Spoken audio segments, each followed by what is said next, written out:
صحابی بھی بن جائے گا. دنیا کا ہر رتبہ انسان محنت کے ساتھ حاصل کر سکتا ہے. واحد رتبہ نبوت کا ہے جو انسان محنت سے حاصل نہیں کر سکتا. جسے اللہ نبی بنائیں گے وہی نبی ہوگا. بات سمجھ میں آ رہی ہے؟ حضور علیہ الصلوۃ والسلام نے تنکا اٹھا کر کہا کہ میں یہ بھی نبی نبوت میں سے یہ بھی تجھے نہیں دے سکتا. مسلمان نماز پڑھتا تھا, روزے رکھتا تھا, وہ قرآن کا قائل تھا, وہ حج کو مانتا تھا, حضور علیہ السلام کو نبی بھی مانتا تھا. صرف دعویٰ یہ تھا کہ محمد رسول اللہ کے بعد میں نبی ہوں. تو اس کی نماز بھی بیکار, یعنی حضور کی ختم نبوت پر اس کا ایمان نہیں تھا. جب حضور کی ختم نبوت پر ایمان نہیں تو نماز بھی بیکار, روزہ بھی بیکار, حج بھی بیکار, زکوٰۃ بھی بیکار, ہر دین کا عمل بیکار ہے حضور علیہ السلام کی ختم نبوت کے بغیر. میرے عزیز دوستوں اور محترم بزرگوں, حضور علیہ السلام نے, میں نے ایک حدیث کی تلاوت کی حضور علیہ السلام کی.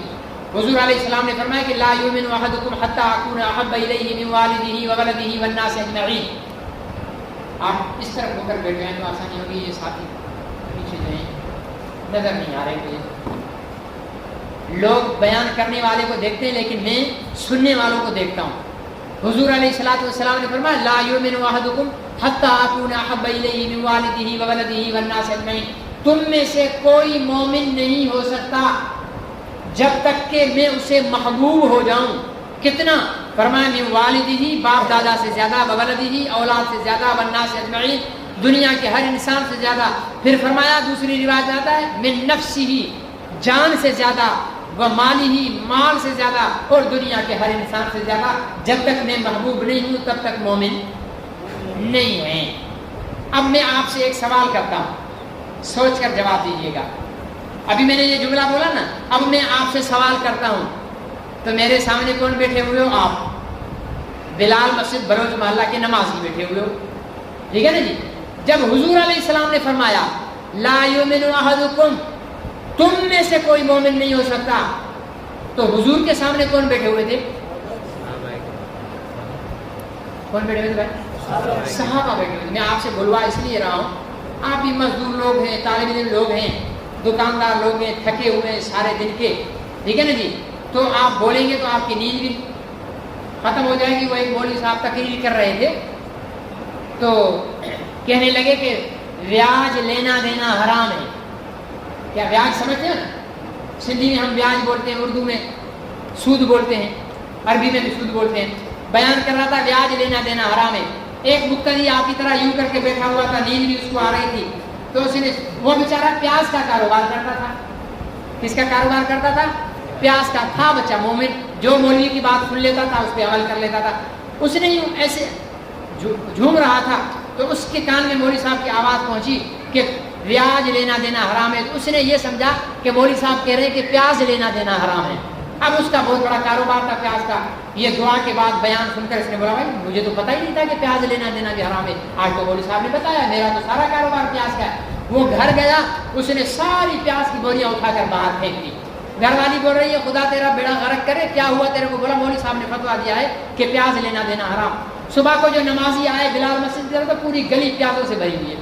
بھائی کیا ہوا؟ پیاز کی برسات ہوئی ہے, کیا ہوا ہے؟ تو اندر پردے سے خاتون بولی کہ بھائی یہ آپ کے بھائی کو کیا ہوا ہے؟ رات مولوی کا بیان سن کے آیا ہے کسی کا, مولوی بھی کوئی کم بخت تھا, اس کا سارا کاروبار کا بیڑا غرق کر دیا ہے. بھائی کیا ہوا؟ تو اس نے کہا رات مولوی صاحب نے فتویٰ دیا ہے کہ پیاز لینا دینا حرام ہے. انہوں نے بولا بھائی ہم بھی تو بیٹھے ہوئے تھے, ہم نے تو نہیں سنا کہ پیاز لینا دینا حرام ہے. آپ بڑے پریشان ہوئے. بولا میں نے سنا ہے, اپنے کانوں سے سنا ہے. آخر کا بھائی چلو مولوی صاحب کے پاس چلتے ہیں. ڈھونڈ کر نکالا, مولوی صاحب کے گھر پہنچے. مولوی صاحب سے کہا یار مولوی صاحب آپ نے تو اس بیچارے کا کاروبار تباہ کر دیا. بھائی کیا ہوا؟ رات آپ فتویٰ دے کر گئے ہو کہ پیاز لینا دینا حرام ہے. اس نے بولا نہیں بھائی میں نے تو ایسا کچھ بھی نہیں کہا. آخر مولوی صاحب کا اس نے پورے بیان پر نظر دوڑائی تو اسے پیاز کے ہم وزن بیاج نظر آیا. اس نے بولا بھائی میں نے فتویٰ دیا تھا کہ بیاج لینا دینا حرام ہے. اب اس نے اگر نیند میں بیاج کو پیاز سمجھ لیا ہے تو اب کی بات ہے. تو آپ جاگتے رہیں گے تو بات کو صحیح سمجھیں گے, ورنہ یہاں کچھ سمجھیں گے, باہر جا کر کچھ بتائیں گے. لوگ میرے پاس آئیں گے کہ مولوی صاحب کیا الٹا مسئلہ بتا کر گئے. حضور علیہ السلام کے سامنے کون تھے؟ صحابہ اکرام تھے. اب آپ مجھے ایک اور سوال کا جواب دیتے جائیں, صحابہ نمازی تھے یا بے نمازی؟ سب بولتے جائیں. نمازی تھے, بے نمازی؟ صحابہ روزے دار تھے یا روزہ چور تھے؟ صحابہ زکوٰۃ دینے والے تھے, زکوٰۃ لینے والے تھے؟ صحابہ اکرام حاجی تھے یا حج سے بھاگنے والے تھے؟ حاجی صحابہ اکرام مجاہد تھے یا مجاور تھے؟ صحابہ قرآن پڑھنے والے تھے یا ناول ڈائجسٹ پڑھنے والے تھے؟ میرے آقا کو پتا تھا کہ میرا ابو بکر سامنے بیٹھا ہے، میرا عمر سامنے بیٹھا ہے، میرا عثمان سامنے بیٹھا ہے، میرا علی سامنے بیٹھا ہے، میرا معاویہ سامنے بیٹھا ہے، عبد الرحمن بن عوف سامنے بیٹھا ہے، ابو ہریرہ سامنے بیٹھا ہے، ٹھیک ہے نا جی، ابو ذر غفاری سامنے بیٹھا ہے، یہ نمازی بھی ہیں، روزے دار بھی ہیں، حاجی بھی ہیں، قرآن کے قاری بھی ہیں، مجاہد بھی ہیں، غازی بھی ہیں، ساری نیکیاں ان کے پاس ہیں۔ تب بھی حضور نے فرمایا لا یؤمن احدکم حتی اکون احب الیہ، سن لو، نماز کے باوجود، روزے کے باوجود، حج کے باوجود، زکوٰۃ کے باوجود، جہاد کے باوجود، ہر عمل کے باوجود، جب تک میں محبوب نہیں ہوں تمہارا ایمان نہیں ہے۔ عمل کی بنیاد ایمان ہوتا ہے۔ ہندو اگر نماز پڑھنے لگ جائے اسے آپ نمازی کہو گے؟ ہاں، لیکن مسلمان بوچی اگر نماز پڑھے تو اس کو کہو گے بھائی نمازی ہے۔ ہندو اگر چھپ چھپا کر حج کر کے آ جائے اس کو حاجی صاحب کو یا حاجی کرشن صاحب کہو گے اس کو؟ نہیں۔ لیکن کوئی موچی، کوئی مزدور، ٹھیک ہے نا جی، وہ اگر حج کر کے آ جائے تو اسے کہو گے حاجی بلال صاحب، حاجی احمد صاحب، حاجی طاہر صاحب، ٹھیک ہے نا جی۔ کیوں کہ نماز کے لیے ایمان شرط ہے، روزے کے لیے ایمان شرط ہے، حج کے لیے ایمان شرط ہے، جہاد کے لیے ایمان شرط ہے، تبلیغ کے لیے ایمان شرط ہے، قرآن کے لیے ایمان شرط ہے۔ جب ایمان ہوگا تو عمل قبول ہوگا، لیکن ایمان کے لیے بھی ایک شرط ہے، ایمان کے لیے بھی ایک شرط ہے۔ اگر وہ شرط نہیں ہے تو کلمے پڑھتے رہو، کافر کے کافر رہو گے۔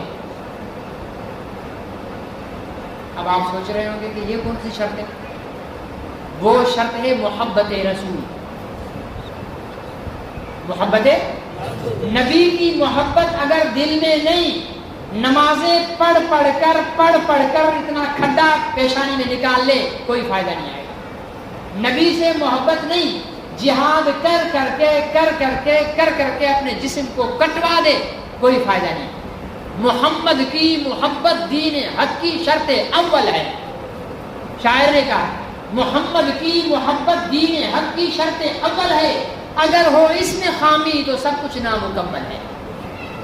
یہ پہلی شرط ہے، اس کے بغیر نماز نہیں۔ یہ میں دعویٰ کیا، دلیل دیتا ہوں۔ مدینہ منورہ میں ایک شخص رہتا تھا، اس کے چہرے پہ داڑھی تھی، اس کے چہرے پہ، اس کے سر پہ عمامہ تھا، حضور کے پیچھے نماز پڑھتا تھا، روزے رکھتا تھا، جہاد میں حضور صلی اللہ علیہ وسلم کے ساتھ جاتا تھا۔ جب حضور صلی اللہ علیہ وسلم منبر پر بیٹھتے تھے تو یہ برابر میں کھڑا ہو کر لوگوں سے کہتا تھا لوگوں سنو، یہ اللہ کا نبی ہے، ان کی بات کو سنو۔ وہ مر گیا، حضور نے اپنا کرتا اسے کفن میں دیا۔ نبی کا کرتا جسے کفن میں ملے اور کیا چاہیے؟ کرتا کفن میں دیا، پھر اس کا جنازہ پڑھا، جنازہ پڑھنے کے بعد اپنے ہاتھوں سے اس کو قبر میں اتارا۔ ہمیں اتارے گی ہماری اولاد، ہمارے یار دوست، ٹھیک ہے نا۔ وہ دیکھو اس کو پیغمبر خاتم النبیین خود اتار رہے ہیں، قبر میں اتارا، دفن کیا، دعا کرنے لگے یا اللہ اس کو معاف کر۔ اللہ نے قرآن میں وحی نازل فرمائی، میرے محبوب اس کے لیے معافی نہ مانگنا، یہ تو ایک دفعہ معافی مانگی ہے اس کے لیے، اگر 70 مرتبہ بھی اس کے لیے معافی مانگو گے میں اس کو معاف نہیں کروں گا۔ کتنی دفعہ؟ 70 دفعہ میں نہیں کروں گا معاف اس کو۔ کیا قصور تھا؟ نبی کا کرتا ملا ہے، نبی نے جنازہ پڑھایا ہے، نبی نے اپنے ہاتھوں سے اسے قبر میں اتارا ہے، اللہ کہتے ہیں میں معاف نہیں کروں گا۔ پتہ ہے کیوں؟ اس لیے کہ اس کے دل میں نبی کی محبت نہیں تھی، وہ نبی کے ساتھ بغض رکھتا تھا۔ یہ محبت اتنی بڑی چیز ہے، نبی کی نسبت اپنے ساتھ جوڑ لو، یہ دنیا کے تعلقات کام نہیں آئیں گے۔ یہ سندھی ہے، یہ بلوچ ہے، یہ پٹھان ہے، یہ مہاجر ہے، یہ سرائکی ہے، یہ پنجابی ہے، ٹھیک ہے نا جی، یہ نسبتیں نہیں کام آئیں گی۔ قبر میں فرشتے کہیں گے یہ مومن ہے یا نہیں ہے۔ 3 سوال ہوں گے قبر میں، من ربک، تیرا رب کون ہے، ما دینک، تیرا دین کیا ہے۔ اور حضور نے فرمایا کہ اس قبر والے اور میری قبر کے درمیان کے سارے پردے ہٹا کر مجھے اس کو دکھایا جائے گا، پوچھا جائے گا کہ ان کے بارے میں تیرا کیا خیال ہے۔ آخر کہاں سوال پھر بھی نبی کی ذات کا ہوگا. نبی کی نسبت بڑی چیز ہے. اپنا تعلق نبی کے ساتھ جوڑو, یہ سیاسی لیڈروں کے ساتھ نہ جوڑو, یہ فرقہ پرستی میں اپنے آپ کو برباد نہ کرو, یہ برادریوں میں تقسیم ہو کر اپنے آپ کو برادریوں کے لیے قربان نہ کرو. برادریوں کے لیے, سیاستدانوں کے لیے لڑتے لڑتے لڑتے ہم مر جاتے ہیں, سیاستدان بھول جاتے ہیں کہ ہم کون تھے. اس کے لیے لڑو, اس کے لیے مرو, اس کے لیے وقت لگاؤ جس نے نبوت کے 23 سال کا ایک ایک پل تمہارے لیے دعاؤں میں یاد کیا اللہ کے سامنے. یا اللہ میری امت کو بچا, میری امت کو بچا, میری امت کو جنت میں ڈال, میری امت کو جہنم سے بچا. اس کی نسبت کو اپناؤ. فضائل صدقات کے اندر ایک واقعہ لکھا ہوا ہے. کہتے ہیں کہ پرانے دور میں لوگ حج پر پیدل جاتے تھے. اللہ تعالی ہم سب کو بھی نصیب فرمائے. ایسی مری ہوئی آمین پر مرا ہوا حج ہی ملے گا, ٹھیک ہے نا جی. جیسی آمین ہے ویسا ہی. اللہ ہمارا محتاج چھوڑی ہے, ہم دل سے آمین کہیں گے تو اللہ بھی دیکھے گا. باقی کہیں وہ تبلیغی جماعت والے بیان کر رہے تھے نا, تو بیان کرتے کرتے آخر میں تقاضا لکھ رہے ہیں, بھائی تقاضا لکھو. ایک میرے جیسا بالکل ڈھیٹ جو کبھی جماعت میں گیا ہی نہیں تھا, وہ بیٹھا ہوا تھا. تبلیغ والے بھی بڑے سیاستدان ہوتے ہیں, انہوں نے کہا اس کو تو نکالنا ہے جماعت میں. آخر 2 بندے اس کے پیچھے بٹھا دیے, ایک کمر دبا رہا ہے, ایک گردن دبا رہا ہے, اٹھو بھائی جان, اٹھو بھائی جان, اٹھو بھائی جان. بھائی تقاضا, 6 روزے کا تقاضا چل رہا ہے, فلانا تقاضا. سال کے تقاضے پر پہنچے, وہ اٹھ نہیں رہا. آخر کر کے اس کو یہ مالش کرتے ہیں نا بیٹھے ہوئے تبلیغی بھائی, جو نہیں اٹھ رہا تھا اس کی مالش کرتے, ایسی پیاری مالش کرتے. آخر اس نے کہا یہ ملا لوگ چھوڑیں گے نہیں, غصے میں کھڑا ہو, لکھو میرا 1 سال. لکھ دیا. جب لکھواتے ہیں تو تبلیغی بھائی کیا کہتے ہیں, بھائی دعا کریں اللہ تعالیٰ قبول فرمائے اور آسان فرمائے. اب جب نام لکھوایا اس نے کہا اللہ تعالیٰ قبول فرمائے, آسان فرمائے, تو سب نے بولا آمین. اس نے بولا نا آمین, نا آمین. خدا بیڑا غرق کرے تیرا, بڑی مشکل سے تو نے نام لکھوایا ہے اور تیرے لیے دعا کی ہے, بولا نا آمین, نا آمین. بولا بابا ان ملاؤں کے ساتھ جاؤں گا, بیوی کو چھوڑنا پڑے گا, بچوں کو چھوڑنا پڑے گا, کاروبار کو چھوڑنا پڑے گا, آمین بول کر مرنا ہے. تو لگتا ہے کہ آپ کی بھی وہی والی آمین ہے حج کے لیے. اللہ ہم سب کو حرمین کی زیارت نصیب فرمائے. تو حضور علیہ الصلوۃ والسلام کہ امتی پہلے پیدل حج کرتے تھے. تو ایک شخص نے اپنا واقعہ لکھا کہ ہم نے ایک جگہ پڑاؤ ڈالا تو ہم نے دیکھا کہ ایک گدھا مرا ہوا ہے. ایک عورت اس گدھے کی کھال اتار کر اس کا گوشت کاٹ کر اپنی 2 پٹے کے کنارے میں ایسے جمع کر کے باندھ رہی ہے. باندھ کے یوں کندھے پر رکھا اور جنگل کی طرف چلی گئی. اس نے بولا مجھے جستجو ہوئی کہیں یہ عورت حرام گوشت پکا کر حاجیوں کو تو نہیں کھلائے گی. اس کے پیچھے گیا تو اندر جنگل میں ایک جھونپڑی گھر بنا ہوا ہے, پرانا گھر, دیواریں ٹوٹی ہوئی ہیں, دروازے پر پردہ لٹک رہا ہے, وہ بھی پھٹا ہوا ہے. اس نے اندر جھانکا تو اندر 4-5 نوجوان بچیاں, ہڈیوں کا ڈھانچہ بنی ہوئی, کپڑے پھٹے ہوئے, ان کو اس نے گوشت دیا, لے لو. اس حالت میں اللہ تعالیٰ نے جان بچانے کے لیے سور کا گوشت کھانے کی بھی اجازت دی ہے, یہ تو پھر گدھے کا گوشت ہے. یہ لرز گیا. اس نے بولا یا اللہ یہ کون ہے خاتون. اس نے اس گڑیا کو آواز لگائی, باہر آئی, اس سے پوچھا. پہلے تو وہ نہیں بتا رہی تھی, پھر جب اس کو زور دیا تو اس نے بتایا کہ ہم سید ہیں. ہم کیا ہیں؟ سید کس کو کہتے ہیں بھائی؟ حضور صلی اللہ علیہ وسلم کی آل. ویسے ہمارے یہاں تو سندھ میں سید ہونا بہت بڑا کاروبار ہے. آپ سید کا دعویٰ کر لو, پھر دیکھو ہماری سندھی قوم نذرانے دے رہی ہوگی اور بڑے ہدیے دے رہی ہوگی, سالانہ مٹھیاں گرم کر رہے ہوں گے, سب کر رہے ہیں. ہر جگہ جھوٹے. ہمارے یہاں سندھ میں ماشاءاللہ سید بہت ہیں, اتنے عرب میں بھی نہیں ہیں جتنے سندھ میں سید ہیں. اس کا سبب یہ ہے کہ ہمارے حالج شریف گاؤں کا ایک میگھواڑ گدھے گاڑی پر چیزیں بیچتا تھا, تو وہاں ہمارا ایک بہنوئی تھا, اس کے مرید رہتے تھے مٹھی میں. تو یہ کئی سالوں کے بعد وہاں گیا تو دیکھا کہ 4 پائی لگی ہوئی ہے, سارے بیچارے کھری ہاتھ ایسے کر کے بیٹھے ہوئے ہیں. اس نے جو دیکھا ارے یہ تو وہی میگھواڑ ہے کمینہ. اس نے دیکھا تو اس نے دوڑ لگا دی, ابے ادھر رک تو کمینے تو. بولا بھائی یہ سیدوں کے لیے میرے ذہن میں آ رہا تھا, ساری زندگی گدھے پر سامان بیچتے بیچتے تو گزارا نہیں ہوگا, میرے ذہن میں آیا سید بن جاتا ہوں تو لوگ میری عزت کریں گے. میں یہاں آ گیا, سید بادشاہ نام رکھ دیا, اور لوگ نذرانے بھی دے رہے ہیں, میرے تو ٹھٹ ہو گئے. پکڑا، پھر اس کو جوتے لگوائے. تو ایسے بھی سید ہمارے یہاں سندھ میں ہیں، کیونکہ سندھیوں کو اپنے نبی سے محبت ہے، اپنے نبی سے، تو اس سے جڑے ہوئے ہر شخص سے محبت کرتے ہیں. تو اس نے کہا کہ ہم سید ہیں، میرا شوہر بہت بڑا تاجر تھا، وہ فوت ہو گیا، وہ اپنا پیسہ مال حاجیوں پہ خرچ کرتا تھا، ہم نے بھی اس کا پیسہ حاجیوں پر خرچ کرنا شروع کیا، ہمارا پیسہ ختم ہو گیا، کھانے پینے کا خرچ بھی ختم ہو گیا، یہاں تک کہ فاقے آ گئے. اب اس حالت میں ہیں، ایک حاجی کا گدھا مر گیا تھا، ہم نے وہ ذبح کر کے پکانے کے لیے گیا. تو وہ رو پڑا، یار میرے نبی کے خاندان کی بچیاں اور بوڑھی خاتون اتنی پریشانی میں.